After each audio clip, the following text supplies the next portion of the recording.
సమూయేలు మొదటి గ్రంథం 15వ అధ్యాయం. సమూయేలు మొదటి గ్రంథము 15వ అధ్యాయం 11వ వచనము చూద్దామా? 11, 10, 11 రెండు చూద్దాం. సమూయేలు మొదటి గ్రంథం 15వ అధ్యాయము 10, 11 వచనములు. అప్పుడు యెహోవా వాక్కు సమూయేలునకు ప్రత్యక్షమై ఈలాగు సెలవిచ్చెను. ఏమని? సౌలు నన్ను అనుసరింపక వెనుక తీసి, అండర్లైన్ చేయండి అన్నమాట. సౌలు నన్ను అనుసరింపక వెనుక తీసి, వెనుక తీసి, వెనుక తీసి. బ్యాక్ స్లైడింగ్, అదే బ్యాక్ స్లైడింగ్ అంటే. నన్ను అనుసరింపక వెనుక తీసి నా ఆజ్ఞలను గైకొనకపోయాను గనుక అతనిని రాజుగా నిర్ణయించినందుకు నేను పశ్చాత్తాపపడుచున్నాను. ఇంగ్లీష్లో ఏమైనా చూపించగలవా సేమ్ వచనాన్ని? సమూయేలు మొదటి గ్రంథం 15వ అధ్యాయము 11వ వచనం. I regret that I have made Saul king because he has turned away from me. Turned away from me అంటే బ్యాక్ స్లైడింగ్, వెనుకకు తీయడం. ఆ మాట చూడండి అక్కడ. నన్ను అనుసరింపక వెనుక తీసి నా ఆజ్ఞలను గైకొనకపోవడం. నేను ఏ దేవతను పూజించట్లేదే, మరి దేవుని యొద్దనే ఉన్నట్టుగా అని నేను ఫీల్ అవ్వచ్చు. అసలు నేను ఆదివారం పూట ఎప్పుడు మందిరానికి రాకుండా నేను ఎగ్గొట్టట్లేదే అని నేను ఫీల్ అవ్వచ్చు. కానీ 3వ కారణం చెబుతోంది, నువ్వు మందిరానికి రావడం వలన మాత్రం కాదు, కానీ ఆ మందిరంలో ప్రకటించబడుతున్న దైవాజ్ఞలను నువ్వు అనుసరించట్లేదు. బైబిల్ గ్రంథములో మన కొరకు, మన జీవితం కొరకు వ్రాయించినటువంటి ఆజ్ఞలను నీవు అనుసరించుటలేదు.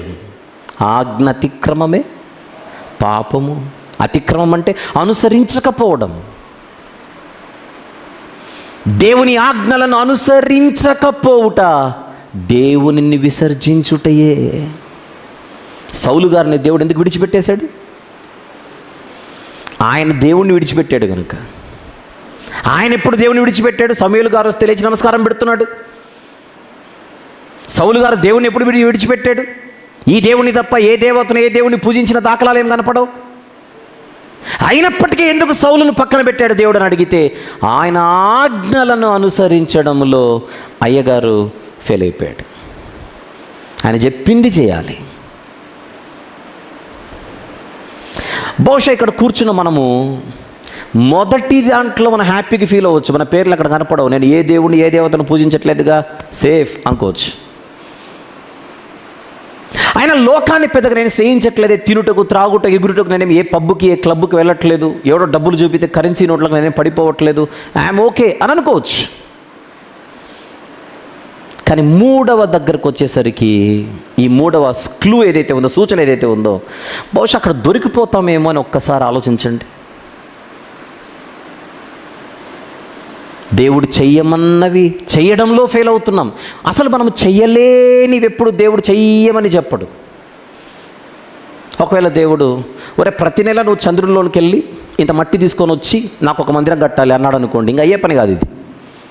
అబ్బాయి ఇది చేయలేని పని, ఇంకా అయిపోయినట్టే అనుకోవచ్చు. అలా ఏం చెప్పలేదే దేవుడు.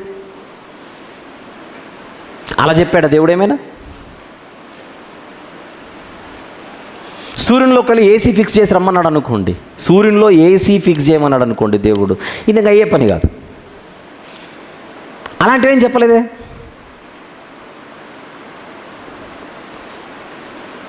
ఒక ఏనుగు నెత్తిన పెట్టుకొని తిరగమని,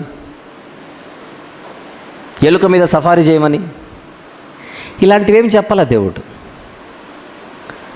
ఆయన ఆజ్ఞలు భారమైనవి కావు. ఆయన కాడి సులువైనది. సులువైన ఆయన కాడిని మనము భారముగా భావించేస్తున్నాం. చెయ్యొద్దు అన్నవి చేయడం, చెయ్యుము అని చెప్పిన వాటిని చేయకపోవడం, ఇది దేవునిని విసర్జించుటయే. Back sliding. గమనించాలి. సమూయేలు మొదటి గ్రంథం 15వ అధ్యాయము 11వ వచనము మనం చూస్తున్నాం. ఎన్ని చెప్పినట్టు ఇంతవరకు? 3.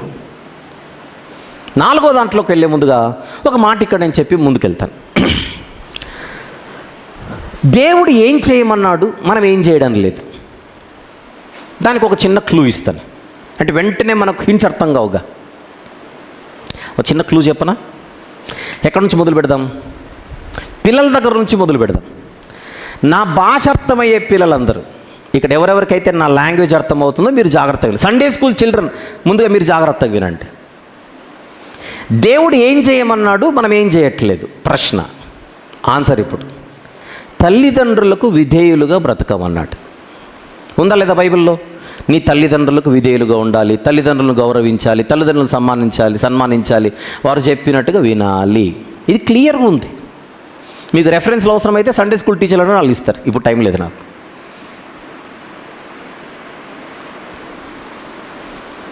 పది ఆజ్ఞలలో ఒకటి తల్లిదండ్రులను గౌరవించమని.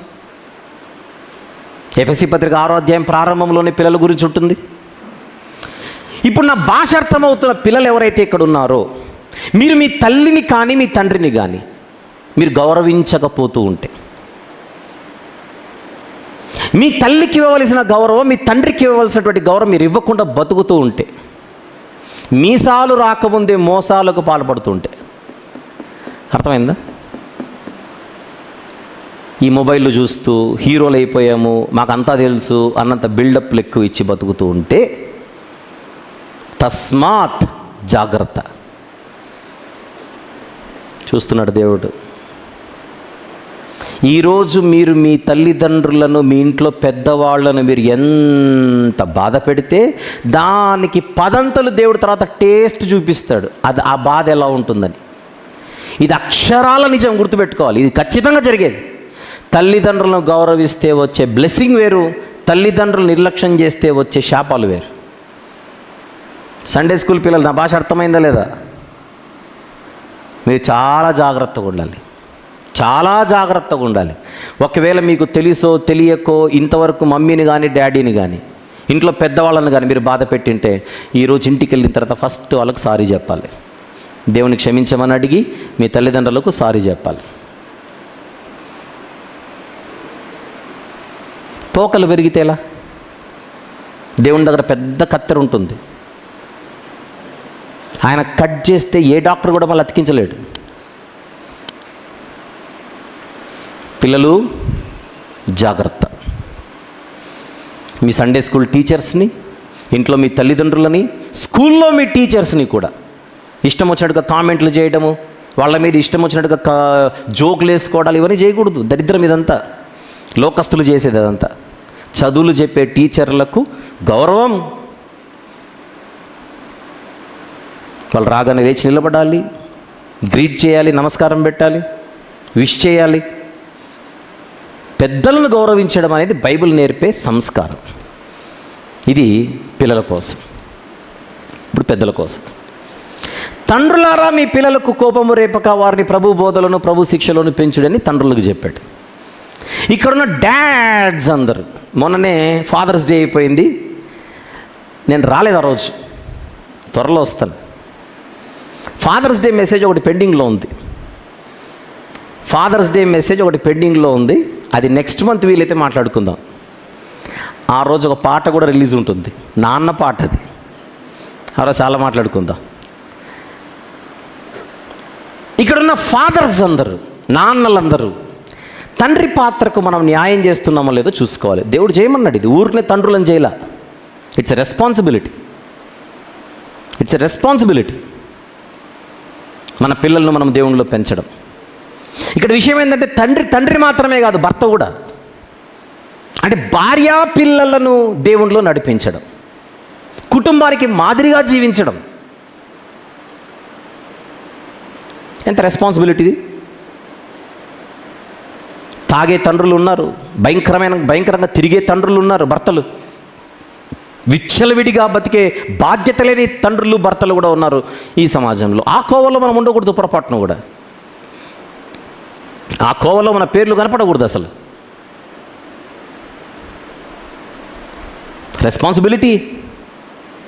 దేవుని సన్నిధికి వచ్చిన తర్వాత దేవుని మందిరంలో చెప్పబడుతున్నటువంటి వాక్యాలు విని మన జీవితాలను, మన కుటుంబాలను మనం కట్టుకోవాలి. ముఖ్యంగా కుటుంబాన్ని కట్టవలసినటువంటి బాధ్యతే తండ్రులది కాదా, భర్తది కాదా, యజమానిది కాదా?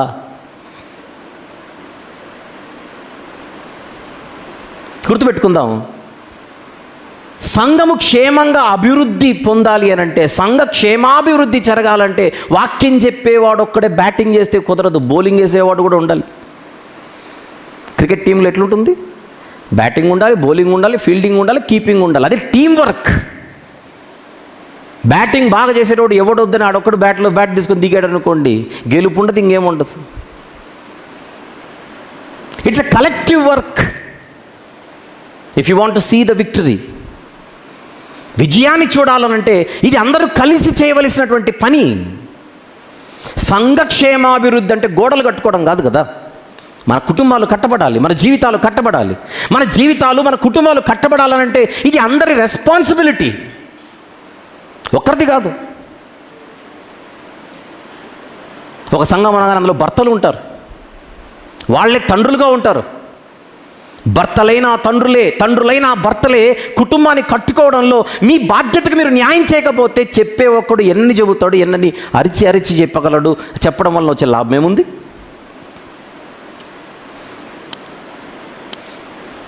ఉద్యోగం చేయడమే బాధ్యత, జీతాలు సంపాదించడమే బాధ్యత, ఇంటి రెంట్ కట్టడమే బాధ్యత, కరెంటు బిల్లు కట్టడమే బాధ్యత, స్కూల్ ఫీజులు కట్టడమే బాధ్యత. ఇంతేనా? రేషన్ తెచ్చుకోవడమే, అప్పులు తీర్చడమే, లోన్లు కట్టడమే, ఇది మాత్రమే నా పురుషుని బాధ్యత నేను అడుగుతున్నాను. ఆత్మీయ జీవితంలో భార్య పిల్లలను నడిపించేటువంటి ప్రప్రథమమైనటువంటి బాధ్యత ఒకటి ఉంది. ఆదామా నువ్వు ఎక్కడన్నాడు కుటుంబం దారి తప్పినప్పుడు? ఆమె కంటే ముందు ఆయనను పిలిచాడు, కుటుంబ యజమాని. ఈరోజు ఇక్కడ ఉన్నటువంటి సహోదరులు ఎవరెవరైతే ఉన్నారో, భార్య పిల్లల బాధ్యత ఎవరెవరికైతే ఉందో, ఇక్కడ జాయింట్ ఫ్యామిలీ అయితే తోబుట్టువులు, తల్లి తండ్రి, పెద్ద ఫ్యామిలీస్ అయితే, ఓవరాల్గా నేను పురుషులతో మాట్లాడుతున్నాను, కుటుంబ యజమానులైన పురుషులతో మాట్లాడుతున్నాను.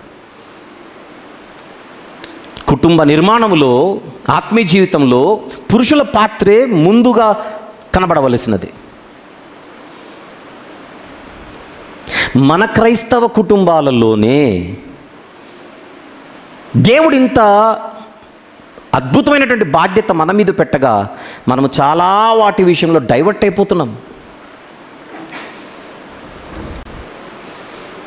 సహకరించే వారి విషయంలో భార్యలు, ఇల్లాలులు, తల్లులు, వీటన్నిటి గురించి మనం నెక్స్ట్ వీక్ మాట్లాడదాంలేండి.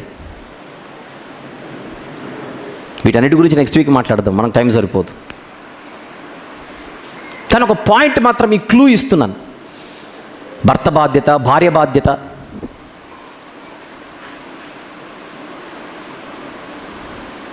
కేవలం పిల్లలకు నీతి సూక్తులు చెప్తే సరిపోదు కదా, మాదిరికరంగా తల్లిదండ్రులు ఎదురు కనపడద్దు. కేవలము నీతి సూక్తులు పిల్లలకు చెప్పి నువ్వు అలా బతుకు, ఇలా బతుకు, అలా బతుకు అది చెప్తే సరిపోదు కదా. మాదిరికరంగా తల్లిదండ్రులు ఇద్దరు బతకొద్దు పిల్లల ముందు. ప్రపంచ సమస్యలని భార్యాభర్తల మధ్యనే ఉంటాయి మన ఇళ్ళల్లో. అది జీవితాంతం తీరని సమస్యలు. చూడండి, మన శాంతి ఉండదు, సమాధానం ఉండదు, నెమ్మది ఉండదు, గొడవలు, మనస్పర్ధలు, అపార్థాలు, అనర్థాలు, బుట్టలు మన ఇంట్లోనే ఉంటాయి. క్రైస్తవ కుటుంబాలలో అసలు క్రైస్తవులు లోకానికి ఏమై ఉన్నారు, క్రైస్తవుల బాధ్యత ఏమిటి? 10 మంది క్రైస్తవులను చూసి నేర్చుకోవాల్సిన పరిస్థితి ఉండగా మనమే ఒకరి చేత చెప్పించుకునేటువంటి దౌర్భాగ్య పరిస్థితుల్లో మన కుటుంబాలు ఉండడం సిగ్గుచేటు కాదు? అనుమానాలు, భర్త మీద భార్యకు అనుమానం, భార్య మీద భర్తకు అనుమానం. ఈ అనుమానాలతోనే బతికేస్తూ, ఏమంటారు తెలుగులో, అనుమానం ఏ భూతం? పెనుభూతం. అది కరోనా కంటే భయంకరమైనది. దీనిని గ్రహింపగలవాడేవాడు? నిజంగానే సమస్య ఉంటే అనుమానిస్తే దానికి ఒక అర్థం ఉంది. నిజంగానే సమస్య ఉంటే, సమస్య లేని చోట కూడా సమస్యను సృష్టించుకొని ఆ సమస్యలో ఈత కొట్టడం మనకు తెలిసినంత విద్యంగా ఎవరు తెలియదు. మీ క్వశ్చన్ చెప్పనా? సమస్య లేని చోట సమస్యను సృష్టించుకునే టాలెంట్ మనకే ఉంటుంది, క్రియేటివిటీ. ఒక కొత్త సమస్యను మనమే సృష్టించుకొని ఇంకా ఆ సమస్యలో ఈదుతూ పోరాడుతూ, అమ్మో ఇది సునామీ నేను ఎదుర్కోలేనని మనం బాధపడ్డాం. బతికేదే 60 ఏళ్ళు, బలమున్న ఎడల 70, అధిక బలమున్న ఎడల 80. అంత సీన్ లేదులేండి, ఊరిని అంటున్నాను నేను. మనం తినే తిండికి పీల్చే గాలికి అంతకాలం బతికేది డౌటే. ఆ చిన్న జీవితాన్ని మనం ఎలా పాడు చేసుకుంటున్నామో ఒకసారి ఆలోచించండి. దేవునిని విసర్జించుట, దేవుడు చెప్పింది చేయకపోవడం. సమూయేలు మొదటి గ్రంథం 15వ అధ్యాయము 11వ వచనాన్ని మనం చూసాం.